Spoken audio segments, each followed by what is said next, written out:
여러분 안녕히 주무셨습니까? 가장 빠르게 만드는 글로벌 뉴스 분석 굿모닝 530 글로벌 1부 시작하도록 하겠습니다. 미국 증시가 지난밤 사이에 3대 지수 모두 내렸습니다. 특히 장 막판에 낙폭을 크게 키우는 모습이 나타났었는데요. 이번 주에 가장 중요하게 살펴봐야 될 이슈 세 가지를 저희가 이미 꼽아드린 바 있습니다. 실적과 그다음에 추가 부양책, 마지막으로 FOMC 회의인데 FOMC 회의와 실적은 장중 내내 영향이 반영이 됐습니다만 장 막판에 이 추가 부양책이 결국 합의가 계속 요원한 상태로 이어지자 이것이 장 막판 낙폭을 좀 키운 것으로 보입니다. 이번 주가 이제 추가 부양책에 대한 마감 시한이 되는데요. 이번 주가 지나게 되면 이 부양책의 공백 기간이 생기게 되는데 이번 주를 며칠 남겨두지 않고 계속해서 공화당과 민주당과의 이견이 발생을 하게 되자 이것이 결국 시장의 낙폭을 키우는 그런 영향을 미쳤습니다. FOMC 회의는 계속 좀 지켜보자는 관망 심리가 좀 이어지는 상태였었고요. 조금 전에 장이 마감된 이후에 실적이 발표됐습니다. AMD가 호실적과 함께 시간을 거래해서 현재 거의 8% 가까운 급등이 나타나고 있습니다. 스타벅스의 경우에는 매출이 발표가 됐는데 42억 2천만 달러를 기록했습니다. 총 매출이 그랬고 결국은 시장의 예상치를 웃돌면서 스타벅스도 시간을 거래해서 약 2% 정도 오르고 있습니다. 잠시 후에 저희가 더 자세한 내용을 좀 이야기를 해드리도록 하겠습니다. 화이자의 경우에도 오늘 장이 시작되기 전에 좋은 실적을 발표했죠. 이것이 장중 내내 4% 정도의 상승으로 이 시장을 흘러가게 만들었습니다. 자, 지난 밤 사이에도 참 여러 가지 일들이 있었는데요. 어떤 일들이 있었는지 지금부터 정리해드리도록 하겠습니다. 굿모닝 530 글로벌 1부 바로 출발하겠습니다.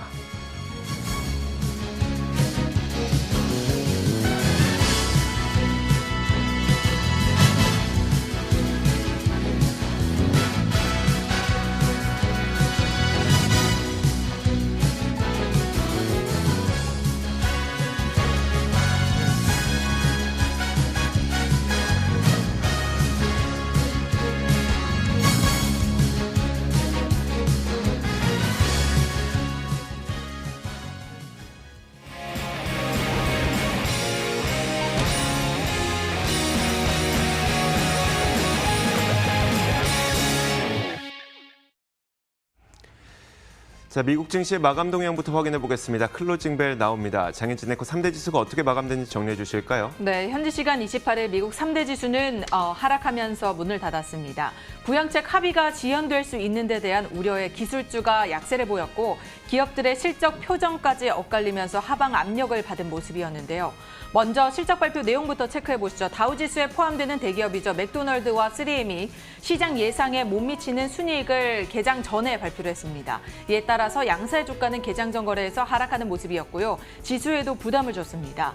다만 제약사 화이자는 호실적에 더해서 가이던스를 상향 조정했고 현재 개발 중인 코로나19 백신의 임상 3상 착수 발표까지 힘을 실어줘서 이날 강세를 나타냈습니다. 미국의 5번째 부양책과 관련해서는 기대와 우려가 공존하고 있습니다. 트럼프 행정부와 공화당은 전날에 이 국민들에 대한 추가 현금 지급을 포함한 1조 달러 규모의 신규 부양책을 발표했는데요. 하지만 민주당이 실업 지원을 줄이는 데 대해서 반대 입장을 굽히지 않고 있는 만큼 실업급여 추가 지급이 종료되는 이번 주말까지 협상이 타결될 수 있을지에 대한 불확실성은 여전합니다. 일각에서는 시급한 방안만 우선 처리하고 나머지는 다음 달로 논의를 연기하는 방안도 거론되고 있다라고 전해지고 있습니다. 연준은 이날부터 이틀간 FOMC 회의를 열었습니다. 이날은 연준이 성명을 통해서 당초 오는 9월 말까지로 정했던 비상대출 프로그램의 운영 기간을 12월 말까지로 3개월 더 연장한다고 발표를 했는데요. 한편 코로나19 확산에 대한 우려는 조금 진정이 되는 모습이었습니다. 플로리다와 텍사스, 애리조나 등 집중 발병 지역의 신규 환자 증가 속도가 7일 평균 기준으로 감소하고 있다라는 소식이 전해졌고요. 화이자와 모더나 등이 코로나19 백신 임상 3상에 돌입한 가운데 파우치 박사가 이르면 10월에 백신이 개발될 수 있다는 기대감도 내비쳤습니다. 마지막으로 이날 7월 소비자 신뢰지수가 발표가 됐는데요. 92.6으로 코로나19 재확산의 영향으로 전달보다도 떨어졌고 시장 예상에도 미치지 못한 수준을 나타냈습니다. 마감 이후 나온 실적도 살짝 짚어드리면요. AMD가 2분기 호실적이 시간의 거래에서 현재 급등하고 있고요. 비자 같은 경우에는 여행 분야 소비가 줄어들긴 했지만 예상치를 웃도는 실적을 발표를 했습니다. 보다 자세한 마감 상황도 함께 보시죠. 먼저 다우지수입니다. 7% 넘게 떨어졌는데요. 26,379포인트 터치하면서 문을 닫았습니다. 이어서 나스닥 지수입니다. 나스닥 지수 이날 1.27% 하락해서 1,400포인트 선에서 거래를 마쳤고요. 마지막으로 S&P 500 지수까지 함께 보시면요. 0.6% 떨어지면서 3,218포인트에 거래 마쳤습니다. 이렇게 3대 지수 여러 가지 요인들이 혼재되면서 일제히 하락하며 장을 마쳤는데요. 이날 상품 시장은 어땠나요? 자, 먼저 국제 금값부터 살펴보도록 하겠습니다. 금값이 다시 한번 사상 최고 신기록을 기록했습니다. 종가 기준으로 신기록을 기록했는데요. 1% 정도 넘게 오르면서 상승했습니다. 다만 장중에 1,970달러 정도까지 올랐던 것에 비하면 장중 상승 탄력을 좀 줄인 것으로 보이는데요. 자, 아무래도 장중 취급치에 비해서 상승 탄력을 줄인 이유로는 FOMC를 앞두고 과연 FOMC에서 추가적인 부양책이 어떤 것이 나올지 지켜보자는 관망 심리가 작용했기 때문으로 분석이 되고 있습니다. 국제 금값의 경우에는 지난 밤 사이에 1% 넘게 올라서 1,953.6달러를 기록했고요. 이 선물 시장에서 이렇게 기록하면서 종가 기준 아직 선물 시장이 마감되진 않았지만 종가 기준으로 다시 한번 사상 최고치를 신기록을 세울 것으로 보입니다. 자, 이어서 국제 유가 살펴보도록 하겠습니다.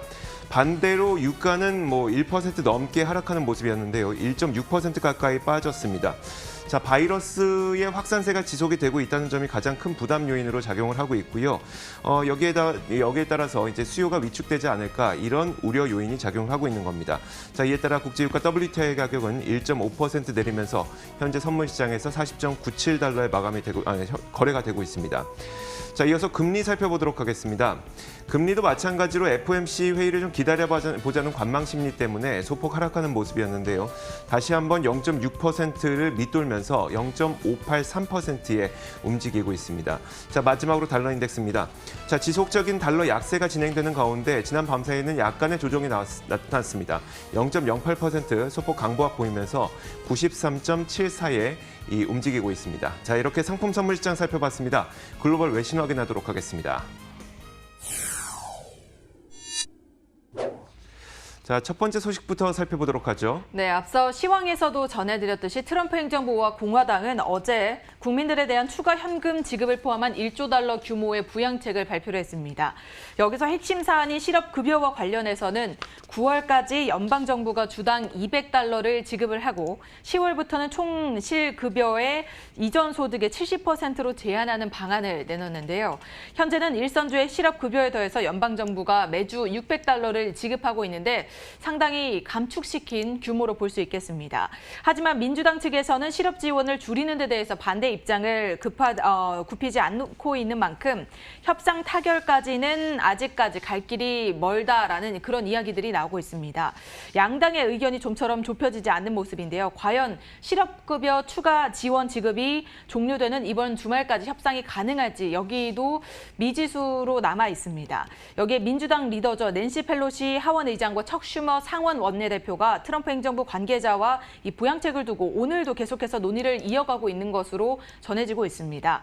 일부 외신에서는 공화당 내부에서도 재정 적자에 대한 그 우려 때문에 추가 부양책에 대한 견해차가 크다고 전했는데요. 실업보험 지원 등 시급한 방안만 우선 처리를 하고 나머지는 다음 달로 미루는 그런 방안을 조금 고려하고 있다라는 의견들이 나오고 있습니다. 보도에 따르면 내부에서도 의견이 엇갈리고 있는데 공화당 의원 절반은 부양책에 반대표를 던질 것이라면서 적지 않은 의원들이 재정 적자를 부풀리는 것에 대한 반감을 가지고 있다라고 언급하고 있습니다.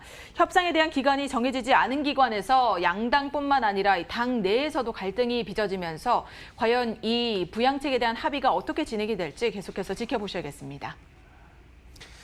자, 앤서니 파우치 박사가 코로나19 확산이 거세던 이 핫스팟 지역들이 정점을 지나고 있는 것으로 보인다고 평가를 했습니다. 하지만 또 그러면서도 또 다른 지역들에서는 다시 한번 이 확산이 초기 신호, 그러니까 확산이 시작되는 초기 신호가 또 보인다고 얘기를 하기도 했었는데요. 한번 제목과 함께 살펴보도록 하겠습니다. 특히 이 플로리다 지역을 보면은 초기 확산 징후가 사망자 수가 어둠의 그림자를 드리고 있다는 헤드라인이 보입니다. 플로리다는 미국에서 세 번째로 인구가 많은 지역이죠. 여기에서 191명의 사망자가 발생했습니다. 또 텍사스는 미국에서 두 번째로 인구가 많은 지역인데 월요일에만 6,000명 넘는 확진자가 나왔죠. 하지만 희망적인 부분은 이런 텍사스에서 또 입원 환자 수가 감소하고 있다는 점입니다. 이런 걸 보면서 파우치 박사는 이렇게 평가를 내렸는데요. 현재 그 정상에 오르고 있는 것으로 보이고 곧 내려올 것으로 보인다. 이렇게 평가를 내렸습니다. 그만큼 핫스팟 지역에서는 거의 정점을 찍고 내려올 것으로 보인다고 전망을 한 건데 반면에 또 다른 지역들 최근 들어서 다시 떠오르고 있는 지역이 있습니다. 오하이오라든지 인디애나, 켄터키 이런 곳에서는 초기 확산 징조가 보인다고 이야기를 하고 있는데요. 왜냐하면 전주 대비 확진자 수가 10% 정도 증가하고 있기 때문입니다. 파우치 박사도 이에 대해서 확실히 조심을 해야 될 부분이다라고 평가를 하고 있고요. 백악관의 보건고문인 데보라 브릭스 박사는 이제는 이 지역들로 이 경계심을 옮겨야 될 때라고 얘기를 하면서 남쪽에서 북쪽으로 옮겨가고 있다라고 밝혔습니다. 그러니까 이게 핫스팟 지역에선 분명히 확산 조짐이 좀 줄어들고 있는 것은 확실한데 다른 지역으로 이 확산세가 옮겨가고 있을 뿐이다. 이렇게 그런 점을 시사했습니다. 네, 다음으로 종목 소식 이어갑니다. 이날의 특징주로 꼽아볼 수도 있을 텐데요. 필름 하면 떠오르던 기업이죠. 코닥이 이 제약회사로 전환했다라는 소식이 전해지고 있습니다. 월스트리트 저널에서는 코닥이 방위 생산법, 이 DPA에 따라서 미국 정부에서 7억 6,500만 달러를 지원받아 이를 바탕으로 제약산업으로 전환했다고 전했는데요. DPA를 통한 첫 사업인 것으로 알려지고 있습니다. 이 소식에 힘입어서 코닥의 주가는 이날 203% 넘게 오르면서 마감을 했고요. 시간의 거래에서는 소폭 하락하고 있지만 상당한 급등세를 보이면서 이날 장을 마쳤습니다. 코닥의 경우에는 필름 매출이 급격하게 줄어들자 이 복제약 원료 생산으로 재빠르게 눈을 돌린 건데요. 미국 정부는 이번 지원을 통해서 중국, 인도 등에 대한 원료 의존도를 낮출 계획입니다. 코닥의 최고 경영자는 기존 인프라를 통해서 제약산업으로 신속하게 뛰어들 수 있다면서 25년 안에 갚는 이 조건인 이 자금 지원을 활발하게 활용을 해서 활성 제약 원료를 생산할 예정이라고 밝혔습니다. 한때에는 전 세계에 걸쳐서 14만 명의 직원을 거느리며 운영을 했던 이 코닥. 지난 2012년 파산한 이후 재개 방법을 찾아 나섰는데 이번 제약 원료 사업을 통해서 다시 회복을 하며 일어설 수 있을지 기대되고 있습니다. 자, 저는 화이자의 소식을 준비했는데 화이자의 소식 이야기 들어보기 전에 AMD 실적에 대한 기사가 좀 자세하게 나온 게 있어서요. 이걸 먼저 한번 여러분들에게 소개해드리도록 하겠습니다. 자, AMD 실적을 먼저 살펴보면요. EPS, 주당 순이익이 18센트를 기록했습니다. 주당 순이익이 18센트를 기록해서 전년 같은 기간에 8센트 기거를 기록했던 것에 비해서 2배 넘게 올랐고요. 또 이 시장의 예상치 16센트에 비해서도 좋았습니다. 이뿐만 아니라 AMD가 시간을 거래해서 굉장히 크게 올라가고 있는 것은 바로 가이던스 덕분일 것 같은데요. 2020년에 총 매출이 32% 늘어날 것이라고 가이던스를 높여 잡았습니다. 이 매출 규모를 따져보자면 거의 88억 8천만 달러 정도가 될 것 같은데 종전의 가이던스가 이 80억 8천 달러였습니다. 여기에서 거의 한 10% 정도 가이던스를 더 높이게 된 것이고 현재 팩트셋에 따르면 이 애널리스트들의 가이던스 전망치였던 84억 달러, 이것보다도 훨씬 더 가이던스를 높게 잡다 보니까 AMD에 대해서 주가의 움직임이 굉장히 좋은 것으로 보입니다. 현재도 9% 넘게 오르면서 아마 이렇게 9% 올랐으면 사상 최고가가 아닐까라는 생각도 드네요. 자, 이렇게 AMD 실적에 대해서 간단하게 짚어드렸고요. 자, 화이자 내용도 한번 살펴보도록 하겠습니다. 최근 백신 개발로 전 세계 관심을 받고 있는 이 화이자의 CEO가 트럼프 대통령의 행정명령 서명을 비판했는데 매번 대선 때마다 글로벌 제약사들의 약가 이슈가 돈마 위에 오르면서 투자 심리가 나빠지게 되는데 미국 대선이 이제 100일도 남지 않은 상태에서 또 이런 우려가 생기지 않을까 걱정도 됩니다. 일단 지난 금요일에 트럼프 대통령은 4개의 행정명령에 사인을 했는데 여기에는 미국 제약회사들의 미국 내 약가가 해외에 비해서 얼마나 비싼지 조사하고 최소한 해외 약가와 동등하게 만들라는 조치가 조정하도록 하는 내용이 담겨 있습니다. 자, 제약사들의 약가 인하를 유도하는 것으로 제약사들에게는 악재가 될 수밖에 없죠. 이에 대해서 화이자의 CEO는 이번 행정명령에 대해서 실망했다면서 백신 개발 성공에 매진해야 되는 시점에 막대한 파괴를 초래할 것이다. 이런 비판을 내놨습니다. 자, 이렇게 글로벌 외신 살펴봤습니다. 맨해튼 나우 이어가도록 하겠습니다.